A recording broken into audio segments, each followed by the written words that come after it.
11 सितंबर 2023 रात के करीब 3 बजे लीबिया के एक छोटे से शहर में ज़्यादातर लोग गहरी नींद में सो रहे थे।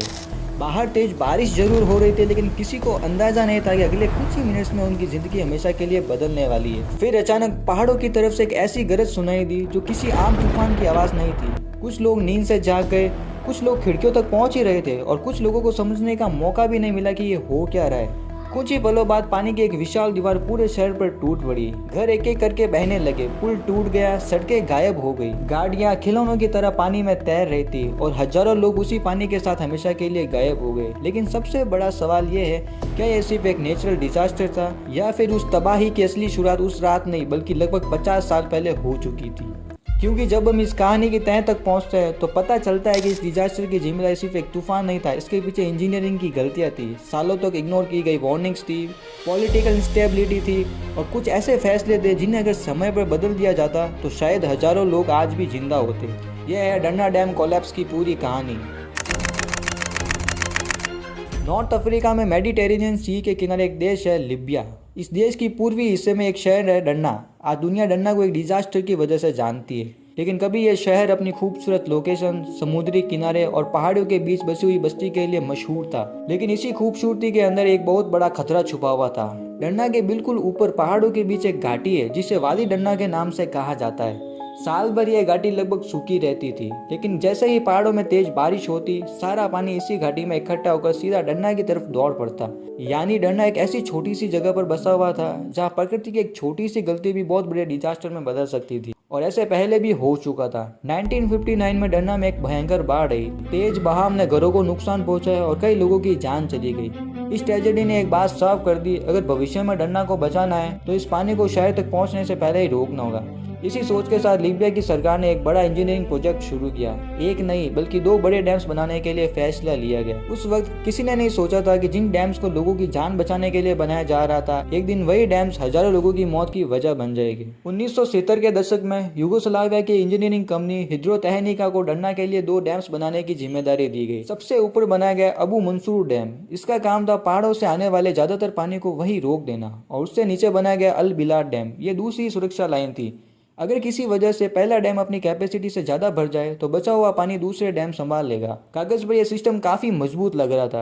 1977 के आसपास दोनों डैम्स का काम पूरा हो गया। डन्ना के लोगों को लगा कि अब फ्लड का खतरा हमेशा के लिए खत्म हो चुका है। कई सालों तक सब कुछ नॉर्मल रहा, लेकिन इंजीनियरिंग की दुनिया में एक बात बहुत मायने रखती है। कोई भी डैम हमेशा बना देने से हमेशा सुरक्षित नहीं रहता है। उसकी रेगुलर इंस्पेक्शन, मेंटेनेंस और रिपेयर उतनी ही जरूरी होती है जितनी उसकी कंस्ट्रक्शन। और यही से डन्ना की कहानी धीरे धीरे बदलनी शुरू हुई। 1986 में डन्ना के एक इलाके में और बड़ी बाढ़ आई। इस बार दोनों डैम्स के पानी को रोक तो लिया, लेकिन इस प्रोसेस में उन पर बहुत ज्यादा प्रेशर पड़ा। बाहर से सब कुछ नॉर्मल दिख रहा था, लेकिन अंदर ही अंदर स्ट्रक्चर पर असर पड़ना शुरू हो चुका था।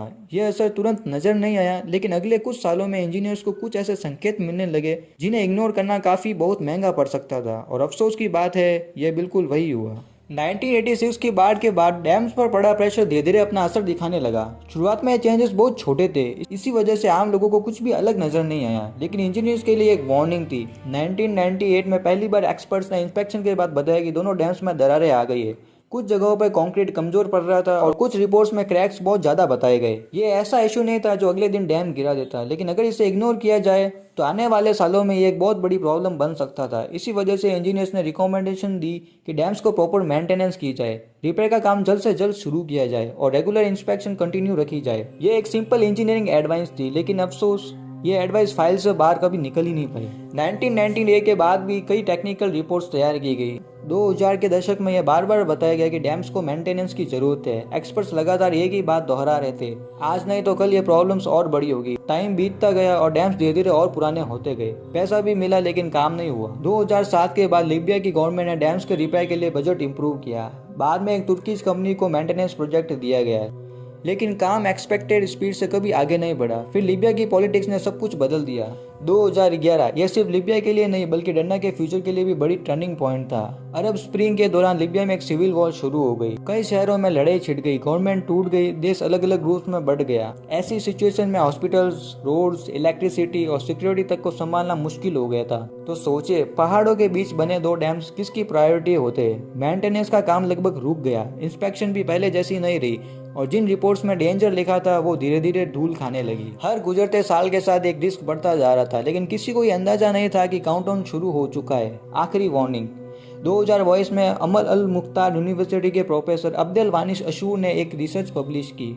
उस रिसर्च में उन्होंने साफ साफ लिखा था कि अगर डन्ना के डैम्स को मेंटेनेंस नहीं की गई तो फ्यूचर में एक विनाशकारी बाढ़ आ सकती है। यह सिर्फ एक प्रिडिक्शन नहीं थी, ये इंजीनियरिंग कैलकुलेशंस पर बेस्ड एक वार्निंग थी। लेकिन एक बार फिर कोई बड़ा एक्शन नहीं लिया गया। डैम्स वही खड़े रहे, क्रैक्स वही रहे, प्रॉब्लम्स वही रहे और वक्त धीरे धीरे उस दिन की तरफ बढ़ता गया जब प्रकृति भी अपनी पूरी ताकत दिखाने वाली थी। क्योंकि इसी दौरान मेडिटेरेनियन सी के ऊपर कुछ ऐसा हो रहा था जो अगले कुछ दिनों में डन्ना की किस्मत हमेशा के लिए बदल देगा। सितंबर 2023 मेडिटेरेनियन सी के ऊपर समुद्र का पानी नॉर्मल से ज्यादा गर्म था। गर्म समुद्री पानी लगातार हवा को एनर्जी दे रहा था। मेट्रोलॉजिस्ट ने इसका नाम दिया स्टॉर्म डैनियल। पहले इसने ग्रीस में रिकॉर्ड तोड़ बारिश कराई, कई इलाकों में रोड्स नदियों में बदल गई, लोग अपने घरों में फंस गए। उसके बाद ये बुल्गारिया और तुर्की की तरफ बढ़ा। हर जगह इसने अपने पीछे तबाही छोड़ी। लेकिन स्टॉर्म डैनियल का सबसे खतरनाक चैप्टर अभी भी बाकी था। इसका अगला निशान था लीबिया। 10 सितंबर 2023 स्टॉर्म डैनियल मेडिटेरेनियन सी को पार करके लीबिया के ईस्टर्न कोस्ट के पास पहुंच गया। मेट्रोलॉजिकल एजेंसीज पहले ही हैवी रेनफॉल की वार्निंग जारी कर चुकी थी। कई एक्सपर्ट्स को अंदाजा था कि ईस्टर्न लीबिया में बहुत तेज बारिश हो सकती थी। अथॉरिटीज ने कुछ शहरों में स्कूल्स बंद कर दिए, कुछ जगह पर कर्फ्यू भी लगाया गया। बारिश शुरू होती है तब सितंबर की शाम। डन्ना के आसमान में घने बादल छा चुके थे,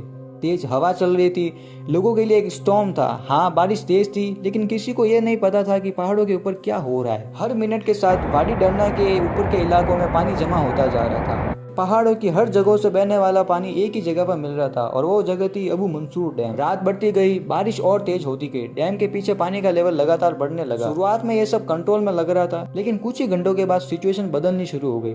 पानी इतनी तेजी से भर रहा था कि इंजीनियर्स के डिजाइन कैलकुलेशन से कहीं ज्यादा प्रेशर डैम्स पर पड़ने लग गया। और याद रखिए, ये वही डैम्स थे जिनके बारे में सालों से वार्निंग दी जा रही थी। अब सवाल सिर्फ इतना था, ये प्रेशर और कितनी देर तक झेले जा सकता था। रात गहरी होती जा रही थी, शहर के लोग अपने घरों में सो रहे थे और पहाड़ों के बीच एक डिजास्टर चुपचाप अपना रूप ले रहा था। किसी को अंदाजा नहीं था कि अगले कुछ ही मिनट्स में डन्ना के नाम हमेशा के लिए इतिहास में लिखा जाने वाला है।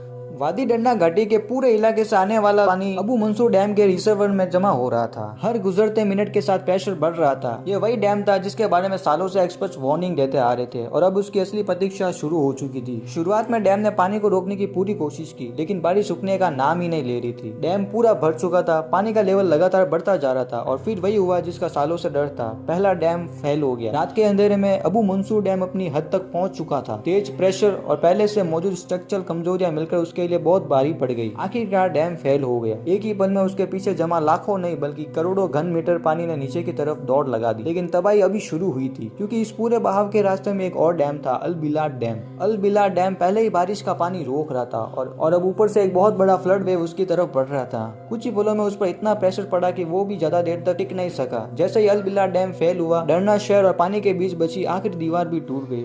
अब सामने सिर्फ शहर था, पानी की दीवार। सोचे, आधी रात का वक्त, ज्यादातर लोग अपने घरों में सो रहे हैं, तभी पहाड़ों की तरफ से एक भयानक गरज सुनाई देती है। कुछ लोग बाहर देखने की कोशिश करते हैं, लेकिन तब तक बहुत देर हो चुकी होती है। कुछ ही सेकंड्स में एक भारी फ्लड वेव डन्ना में घुस आती है। पानी अपने साथ मिट्टी और पत्थर ही नहीं बल्कि पेड़, गाड़ियां, बिजली के खंभे और पूरी की पूरी इमारतें भी खींच लाता है। जो घर उसके रास्ते में आता वो कुछ ही पलों में टूट कर बह जाता। पुल एक एक करके गिरने लगे, सड़कें गायब हो जाती है, पूरे के पूरे मोहल्ले पानी में समा जाते हैं। कई लोगों को भागने का मौका भी नहीं मिला। कई परिवार एक ही पल में एक दूसरे को हमेशा के लिए बिछड़ गए। जब सुबह हुई, सुबह की पहली रोशनी के साथ डन्ना के देखकर किसी को भी यकीन नहीं हो रहा था कि ये कुछ घंटों पहले यहाँ एक जिंदा शहर था। जहाँ कल तक घर थे वहाँ सिर्फ मलबा था, जहाँ सड़कें थी वहाँ गहरी कीचड़ और टूटे हुए कंक्रीट के ढेर पड़े थे। कई इलाके बिल्कुल नक्शे से मिटा दिए गए थे। रेस्क्यू टीम्स जब पहुंची तो उनके सामने तबाही का ऐसा मंजर था जिसके लिए कोई भी तैयार नहीं था। हर तरफ लोग अपने परिवार वालों को ढूंढ रहे थे। कई बॉडीज मलबे के नीचे मिली, कई मेडिटेरेनियन सी तक बह गई और हजारों ऐसे लोग थे जिनका आज तक कोई पता ही नहीं चल सका। लेकिन सबसे बड़ा सवाल अब भी वही था, क्या ये डिजास्टर की वजह सिर्फ स्टॉर्म डैनियल था या फिर इस ट्रेजेडी के पीछे इंसानों की गलतियां भी उतनी जिम्मेदार थी? इसी सवाल का जवाब ढूंढने के लिए इन्वेस्टिगेशन शुरू हुई और जैसे जैसे रिपोर्ट सामने आई वैसे वैसे ये साफ होता गया कि स्टॉर्म डैनियल इस ट्रेजेडी ट्रेजेडी की सिर्फ एक आखिरी कड़ी थी। असली कहानी उससे कई साल पहले शुरू हो चुकी थी। इन्वेस्टिगेशन में पता चला कि डन्ना के दोनों डैम्स की कंडीशन को लेकर सालों से कंसर्न्स उठाए जा रहे थे। इंजीनियर्स और एक्सपर्ट्स की रिपोर्ट्स में मेंटेनेंस और रिपेयर की जरूरत बता चुके थे, लेकिन इन वार्निंग्स पर उतना एक्शन नहीं हुआ जितना होना चाहिए था, और जब तक खतरा सबको दिखाई दिया तब तक बहुत देर हो चुकी थी। डन्ना डिजास्टर की इन्वेस्टिगेशन में एक और बड़ी समस्या की तरफ इशारा किया। 2011 की सिविल वॉर के बाद लीबिया का एडमिनिस्ट्रेटिव सिस्टम बहुत कमजोर हो गया। कई रिपोर्ट्स में यह भी सामने आया कि रिपेयर के लिए दिए गए फंड्स और कॉन्ट्रैक्ट्स के बावजूद काम पूरा नहीं हो सका। यह गवर्नमेंट का भी फेलियर था। एक और सवाल उठाया गया, अगर स्टॉर्म डैनियल की हैवी रेनफॉल की वार्निंग पहले से मौजूद थी तो डन्ना के लोगों को वक्त पर शहर से बाहर क्यों नहीं निकाला गया। एक्सपर्ट्स के मुताबिक अगर डन्ना के लोगों को टाइम रहते शहर से बाहर निकाल दिया जाता तो आज ये हादसा नहीं होता। इसी वजह से इस ट्रेजेडी को कई इंटरनेशनल ऑर्गेनाइजेशन ने सिर्फ एक नेचुरल डिजास्टर नहीं बल्कि नेचुरल हैजार्ड और ह्यूमन फेलियर का कॉम्बिनेशन बताया। और सबसे मेन क्वेश्चन ये है, कितने लोग मरे। यही वो सवाल है जिसका आज भी एक ही जवाब नहीं है। डिजास्टर के तुरंत बाद अलग अलग एजेंसी ने अलग अलग डेथ टोल बताए। कुछ रिपोर्ट्स में संख्या बहुत ज़्यादा बताई गई और बाद में लीबिया और यूनाइटेड नेशन से जुड़ी अपडेट में कंफर्म डेथ्स की संख्या कम थी, जबकि हजारों लोग लंबे समय तक लापता भी रहे। इसलिए इस ट्रेजेडी में एक एग्जैक्ट नंबर बताना मुश्किल है, लेकिन एक बात पर सब सहमत है, ये 21वीं सदी की सबसे विनाशकारी फ्लड डिजास्टर में एक था।